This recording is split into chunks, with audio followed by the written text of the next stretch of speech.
कि जीव सुखी कैसे हो। मैत्री मुनि कहते हैं कि विदुर जी, सुख तो भीतर है, परमात्मा ने आपको सुख स्वरूप बनाकर भेजा है, लेकिन आपने अपना कनेक्शन ही काट लिया है। आपके घर में लाइट लगी है, बल्ब लगा हुआ है, पंखा लगा हुआ है, एसी लगा हुआ है, लेकिन वो चल नहीं रहा है। आप कहेंगे कि पड़ोस में तो चल रहा है, हमारे यहाँ क्यों नहीं चल रहा है? पावर हाउस से कनेक्शन कटा है।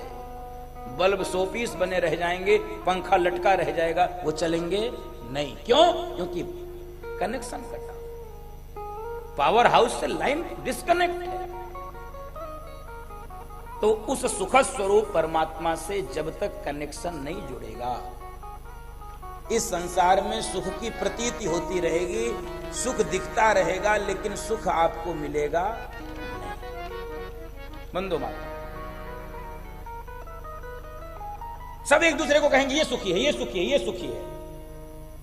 निर्धन कहे धनवान सुखी, धनवान कहे सुख राजा को भारी, राजा कहे चक्रवर्ती सुखी, चक्रवर्ती कहे सुख इंद्र को भारी, इंद्र कहे श्री राम सुखी, श्री राम कहे सुख संत को भारी, और संत कहे संतोष में सुख है, बिन संतोष सारी दुनिया दुखारी।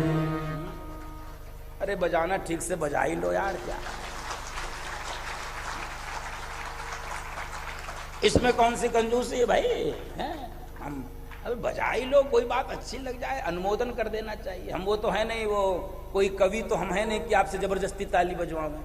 कोई कवि हो क्षमा करना, कवि लोग अगली पंक्ति पढ़ते नहीं जब तक ताली नहीं बजाओ। क्यों अमिताभ जी? पढ़ते नहीं, एक ही पंक्ति को बार बार रिपीट करते, बार बार रिपीट करते। मैं कवि नहीं हूं। अच्छा चलो, एक याद ही आ गया, सुनो। एक हमको छोटी सी घटना याद आ गई। एक कवि सम्मेलन हो रहा था, उस कवि सम्मेलन में कवि महोदय ने एक पंक्ति पढ़ी। क्या? पीपे के ऊपर पीपा, पीपे के ऊपर पीपा।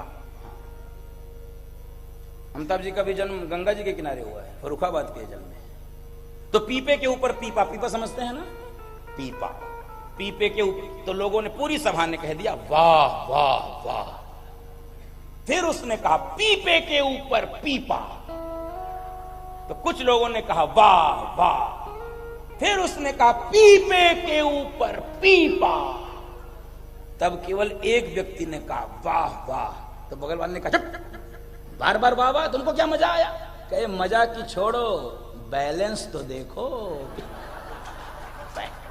बैलेंस देखो यार तुम।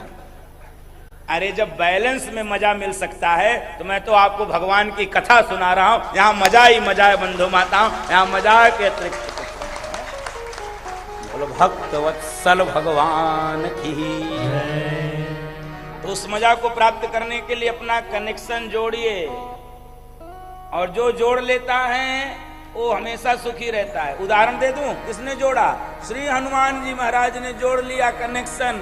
इसलिए हनुमान जी सीना फाड़ के दिखा रहे हैं, देखो मेरे पावर हाउस में कौन बैठा है। श्री राम जानकी बैठे हैं मेरे सीने में, श्री राम जानकी बैठे मेरे सीने में, श्री राम देख लो मेरे दिल के नगीने में, देख लो मेरे दिल के नगीने में, श्री राम जानकी बैठे हैं मेरे सीने में, श्री राम। सबकी ताली बजे, सब आनंद से झूमे, अपना कनेक्शन जोड़िए पावर हाउस से, सुख की वर्षा होती रहे। हलो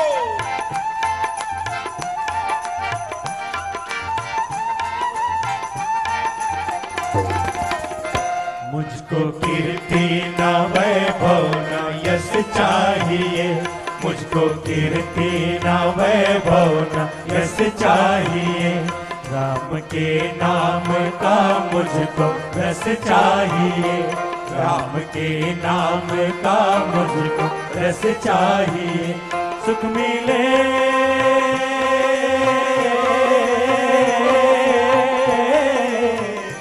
सुख मिले ऐसे अमृत को पीने में, सुख मिले ऐसे अमृत को पीने में। श्री राम जानकी बैठे हैं मेरे सीने में। श्री राम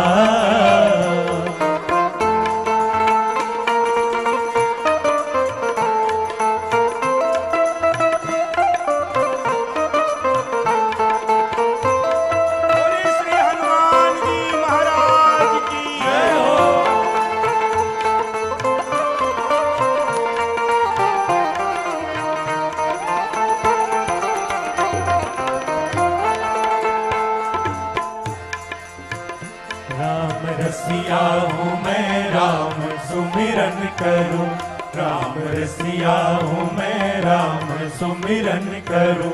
सिया राम का सदा ही मैं चिंतन करूँ, सिया राम का सदा ही मैं चिंतन करूँ।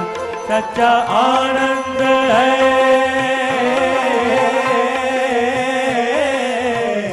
सच्चा आनंद है ऐसे जीने में, सच्चा आनंद है ऐसे जीने में। श्री राम जानकी बैठे हैं मेरे सीने में। श्री राम जानकी बैठे हैं मेरे सीने में। श्री राम देख लो मेरे दिल के नगीने में, देख लो मेरे दिल के नगीने में। श्री राम जानकी बैठे हैं मेरे सीने में। श्री राम जानकी बैठे हैं मेरे सीने में। श्री राम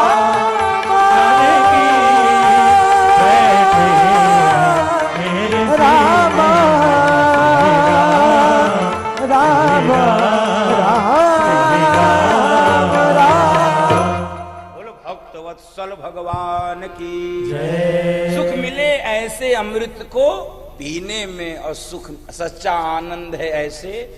हाँ, ये सुख का स्वरूप। बंधु माताओं, कई बार पत्रकार हमसे पूछते हैं, महाराज श्री इतनी कथाएं देश में चल रही, इतने वर्षों से चल रही, नित्य नवीन कथावाचक, इतना सब होने के बाद भी बदला क्या, परिवर्तन क्या हुआ? मैंने कहा देखो, मैं तो व्यक्तिगत रूप से कोई ठेका लिया नहीं, जहां तक मेरा व्यक्तिगत शांतनु का प्रश्न है। दूसरा, हाँ, एक बात का मुझे भरोसा है और उतने के लिए मैं काम भी करता हूं, प्रयत्न भी करता हूं। 7 दिन 3 घंटे, 9 दिन 3 घंटे, लगभग 30 घंटे का मैं ठेका लेता हूं। कितने घंटे का? 30 घंटे का। और मुझे विश्वास है बंधु माताओं, 90% सफलता मुझे मिलती। इन 3 घंटों में मुझे नहीं लगता है किसी को दुख का स्मरण भी रहता है, वो सुख में ही 3 घंटे यहां बैठा रहता है। मुझे इतना भरोसा है, इतने का ही ठेका है मेरे पास। पूरा टेंडर इतने ही है, 30 घंटे मैक्सिमम, बस वो प्रयत्न हम कर रहे हैं। और मुझे लगता है ठाकुर जी की कृपा से वो सार्थक प्रयत्न हो रहा है। इसी कारण से आप यहाँ बैठे हैं, आपको भी वो सुखानुभूति हो रही है, अनुभूति हो रही, प्रतीति नहीं हो रही है। अंतर समझिएगा बंधु माता, 2 शब्द है, एक प्रतीति है जो संसार के सुखों में होती है, प्रतीति है, होती नहीं है, और यहाँ पर अनुभूति होती है, यानी सुख लगता, सुख होता है, सुख आपको समझ में आता। हाँ, ठाकुर जी का जब नाम लेते हैं, वे माताएं जब नृत्य करते, कितना हम आपको याद कर रहे थे, तुषार जी से पूछ रहे थे, वो मैया नहीं दिख रही जो नृत्य करती थी बहुत। अभी मैं पूछ रहा था तुषार जी से, आज आप आ गई, तो आप नृत्य क्यों करती हैं? ये नृत्य कोई वो नृत्य नहीं है जो सड़क पे होता है, नहीं, वो नृत्य नहीं है, ये भक्ति का नृत्य है। भक्ति महारानी जब ज्ञान वैराग्य के साथ नृत्य करने लगते हैं, भागवत की कथा को, ये सुख का नृत्य है बंधु माता। मैत्रेय मुनि विदुर जी महाराज को जीव कैसे सुखी हो इस विषय का प्रतिपादन कर रहे हैं। तो सुखी होने के लिए जो सुख स्वरूप परमात्मा है, और उस सुख स्वरूप परमात्मा ने हमको भी सुख के साथ ही इस धरती पर भेजा है। मानस की चौपाइयों को हम सब ने गाया, ईश्वर अंश जीव अविनाशी, चेतन अमल सहज सुख, हम सहज सुख राशि हैं, हम संसार में क्यों भटक रहे बंधु। और अब पूछ रहे हैं कि इस जगत का, सृष्टि का विस्तार कैसे भगवान करते हैं। तो क्रम आपने सुना, श्रीमन नारायण की नाभि कमल से ब्रह्मा जी का प्रकट हुआ। ब्रह्मा जी ने अपने संकल्प से 4 ऋषि कुमारों को प्रकट कर दिया, सनक, सनंदन, सनातन और सनत कुमार, बंधु माता। और इनसे कहा कि आप चलो भाई सृष्टि का विस्तार करो। चारों ऋषि कुमारों ने कहा पिताजी क्षमा करो, हम इस लफड़े में, इस चक्कर में नहीं पड़ने वाले। क्रोध आया, मेरे बेटे मेरे आज्ञा का उल्लंघन कर रहे हैं। और उस क्रोध के कारण ब्रह्मा जी के भ्रुकुटी का भेदन करके भगवान शंकर प्रकट हो गए। बोलो शंकर भगवान की जय। और भगवान शंकर से ब्रह्मा जी ने कहा चलो भाई आप ही सृष्टि का विस्तार करो। ठीक है पिताजी, करते हैं जैसी आज्ञा। और भगवान शंकर ने सृष्टि का विस्तार किया। भूत, प्रेत, पिशाच, सांप, नाग।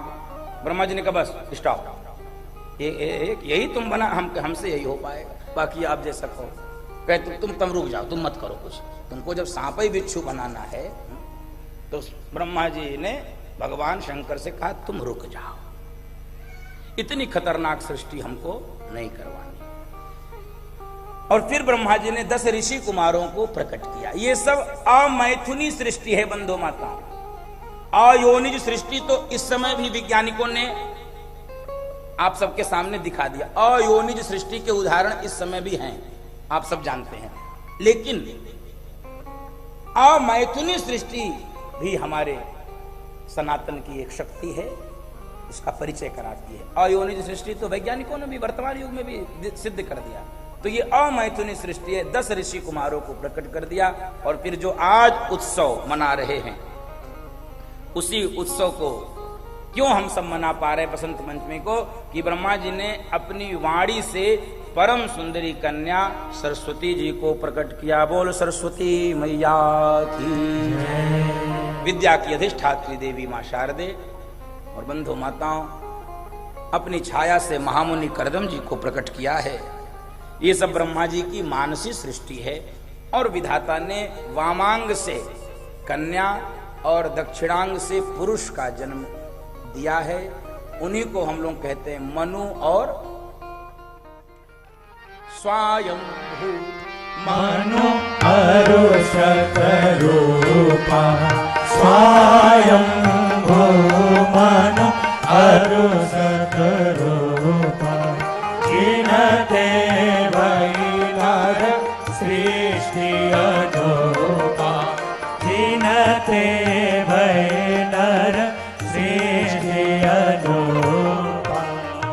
मनु और शत्रुपा। बंधु माता, हम सब मनु की संतान हैं, हम सब मनु की संतान हैं, इसीलिए मानव कहलाए। मनुपुत्र होने के नाते ही हम सब मानव कहलाए। फिर निवेदन करूंगा व्यासपीठ से, हम सब यदि मानव है, जो भी अपने को मनु पुत्र कहते हैं वही मानव है, तो फिर आपस में क्यों बटना, क्यों लड़ना, क्यों कटना, क्यों भिड़ना। इस कलयुग की शक्ति केवल और केवल संगठन में ही है बंधु। संघे शक्ति कलौ युगे। हर युग में शक्ति अन्यत्र स्थानों पर रहती थी। कहां कहां दर्शन कर लीजिए चारों युगों को एक बार में। त्रेता में शक्ति कहां थी? यज्ञ में। सतयुग में तपस्या में, बड़े बड़े मनु महाराज तपस्या करने के लिए गए। तीर्थवर नैमिष विख्याता, अति पुनीत साधक सिद्धि दाता, वहां मनु महाराज तपस्या। सतयुग तपस्या का युग, त्रेता यज्ञ का युग, पुत्र कामेष्टि यज्ञ आपने सुना, बड़े बड़े यज्ञ, राजसूय यज्ञ, अश्वमेध यज्ञ। द्वापर पूजा पाठ का युग, पूजा पाठ सगुण उपासना का युग। द्वापर में पूजा पाठ होते थे।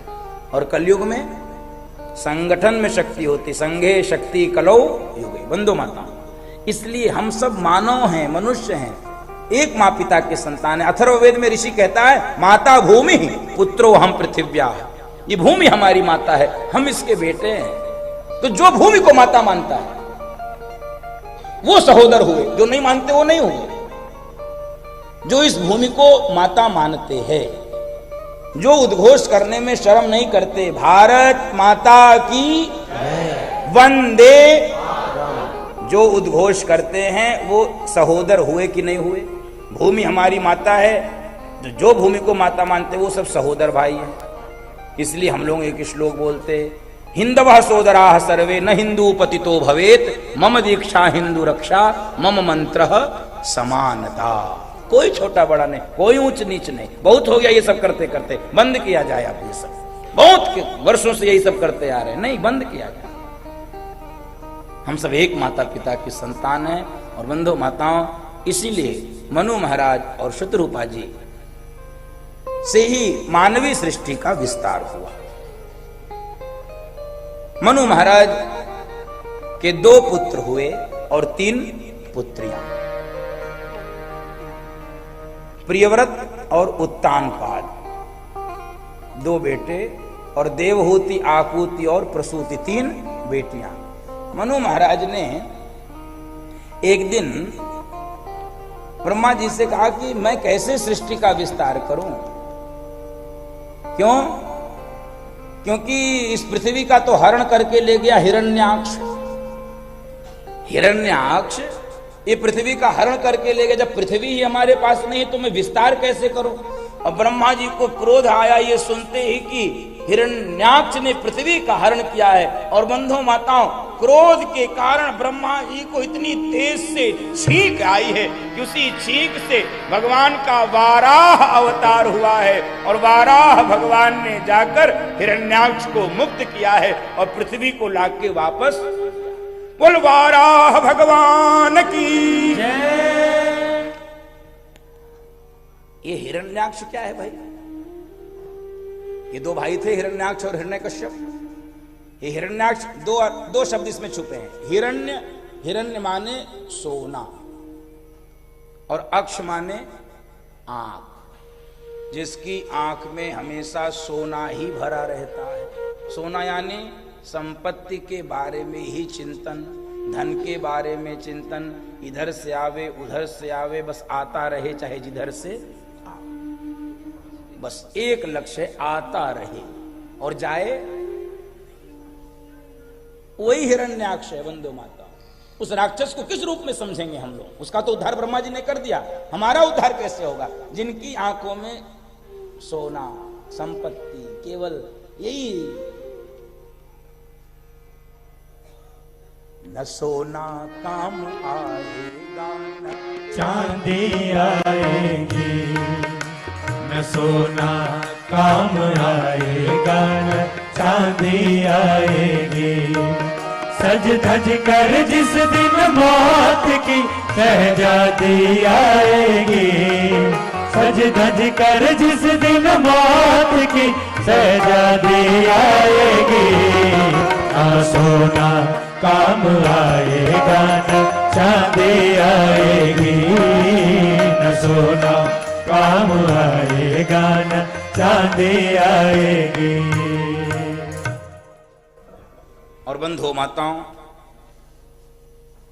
अब आगे श्रीमद् भागवत जी में मनु शतरूपा की 3 बेटियों के वंश को सुनाया गया है। बहुत सुंदर कथा है। मझली बेटी देवहूति का विवाह करदम मुनि के साथ हुआ। विवाह के पहले ही करदम मुनि ने शर्त रख दिया कि मैं तभी विवाह करूंगा कि एक संतान होते ही मैं वैराग्य को धारण कर लूंगा, मैं सब कुछ छोड़ दूंगा। तो देवहूति मां ने स्वीकार कर लिया। और बंधु माताओं, विवाह हुआ। विवाह के बाद विदा करा के ले आए करदम मुनि और अपनी साधना में बैठ गए। समाधि लग गई, वर्षों तक समाधि में रहे और ये सेवा करती रही। मानो अपना शरीर भी समर्पित कर दिया, आभूषण भी अपने समर्पित कर दिए अपनी पति की सेवा के लिए। समाधि भंग हुई, आंख खुली। मनोमहल करदम मुनि ने देखा, देवहूति, अरे धन्य हो तुम मनुपुत्री। इस संसार में सबसे ज्यादा प्रेम व्यक्ति किससे करता है? अपने शरीर से। हनुमान जी ने यही बात तो कही। रावण ने जब कहा कि हे रावण, क्यों मारा तुमने हमको, हमारे राक्षसों को? हनुमान जी ने कहा, सुनो, सबके देह परम प्रिय स्वामी, सबके देह परम प्रिय स्वामी, मारहि कुमारग गामी, मारही मोहि कुमारग गामी। और इसी समय एक सूत्र और दे दूं, हनुमान जी ने पहली बार आत्मरक्षा के सिद्धांत का प्रतिपादन किया। आत्मरक्षा जो भारत के कानून में बाद में लाया गया, वो सबसे पहले किसने बताया? जिन्ह मोहि मारा ते मैं मारे, जिन्ह मोहि मारा ते मैं मारे, ते पर बांधे कनय तुम्हारे, ते पर बांधे कनय तुम्हारे। जिन्ह मोहि मारत, दो प्रकार के सिद्धांत हैं, दो प्रकार के सिद्धांत इस देश में। एक सिद्धांत तो ये है, एक गाल पे कोई मारे एक तमाचा, तो दूसरा, अब ये वाले कौन लोग हो मैं नहीं जानता, मैं नहीं हूं, मैं व्यक्तिगत रूप से नहीं हूं। कोई एक तमाचा मारे तो हम दूसरा क्यों परोस दें? हम दो तमाचा न दे दें उसको। और एक सिद्धांत यह है, जिन मोहि मारा ते मैं, आगे भी वर्णन आएगा इस प्रकार की घटना का, भागवत जी में वर्णन आएगा। तो धन्य है हे मनुपुत्री, इस संसार में सबसे ज्यादा प्रेम व्यक्ति अपने शरीर से करता, अपने आभूषणों से करता है। आपने सब समर्पित कर दिया। तुष्टो अहमद्य तव मान विमान दाया, शुश्रूषया परमया परया च भक्त्या, यो देहि नामयमतीव सुहृत् स्वदेहो, नावेक्षितः समुचितः क्षपितुम मदर्थे। मैं आपकी सेवा से प्रसन्न हूं, धन्य है आप देवी, धन्य है। बताइए क्या आदेश है मेरे लिए? अरे प्रभु, आपने विवाह से पहले कहा था कि एक संतान होनी चाहिए, कहां है संतान?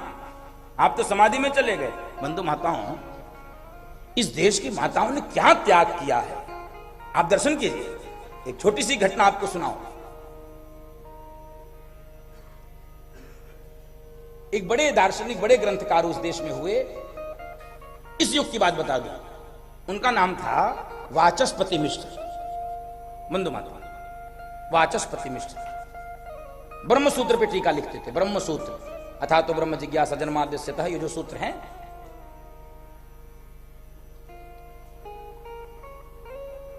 विवाह हुआ, दर्शन कीजिए। इस युग की माताओं ने क्या त्याग किया है इस देश में। ये धर्म ऐसे नहीं बचा, ये शास्त्र ऐसे नहीं बचे हैं, ये संस्कृति ऐसे नहीं बची है। इसके लिए बलिदान देना पड़ा है लोगों ने, त्याग करना पड़ा है। ये त्याग की संस्कृति बंधु माताओं, ये भोग की संस्कृति नहीं है। इसीलिए कठोपनिषद का प्रथम मंत्र है, ईशावास्यमिदं सर्वं यत् किंच जगत्याम जगत्तेन त्यक्तेन भुंजीथा मा गृधः कस्य धनम। ये त्याग की भूमि है, त्याग पूर्वक उपभोग करना है, केवल उपभोग नहीं करना है। तो वाचस्पति मिश्र का विवाह हुआ। विवाह के समय ब्रह्मसूत्र पे टीका लिख रहे थे वो, टीका। विवाह हो गया, भूल गए। ये सत्य घटना है। मेरा विवाह भी हुआ है, भूल गए। रोज पत्नी इनकी लाके शाम को दीपक जला देती है, ये लिखते रहते। भोजन मिल जाता समय पे, भोजन कर लेते। शरीर जिंदा करने शरीर माध्यम खलु धर्म साधन, ये सब होता रहा। वर्षों तक टीका लिखते रहे। दर्शन कीजिए, एक दिन दीपक जलाकर रखा इनकी पत्नी ने, उसी समय हवा का झोंका चला, तो दीपक की लहरें ऐसे ऐसे, उसकी जो लौ है उसमें लहरें, तो जब लहरें इधर उधर, तो उनको लगा कोई खड़ा है, परछाई किसी की लगी। देवी, कैसे ऋषि हुए हैं और कैसी पत्नियां हुई। देवी आप, उनकी पत्नी ने कहा महाराज ब्याह करके लाए थे, भूल ही गए एकदम। कौन? अरे मैं आपकी पत्नी। ओ हो। देवी तुमने इतने दिन तक क्यों नहीं बताया? देवी ने कहा स्वामी आप श्रेष्ठ कार्य कर रहे थे, आप ग्रंथ लेखन कर रहे थे, आप ब्रह्मसूत्र पे टीका लिख रहे थे। मैंने सोचा कि मेरे बोलने से विक्षेप होगा, मैं क्यों व्यवधान बनूं इस महान कार्य के लिए, इसलिए मैंने आपको व्यवधान उत्पन्न नहीं किया। इतने गदगद हुए वाचस्पति मिश्र कि उस टीका का नाम अपने पत्नी के नाम पे रख दिए। नाम था भामती और टीके का नाम हो गया भामती टीका। अभी भी प्रसिद्ध है, वेदांत की विद्यार्थी उसको आज भी पढ़ते हैं। बंधु माताओं, ये पत्नियों का त्याग इस देश में हुआ है, धर्म की रक्षा के लिए, शास्त्र की रक्षा। मैंने भी पढ़ा अपने गुरुजी से, भामती टीका वेदांत का ग्रंथ है, ब्रह्मसूत्र।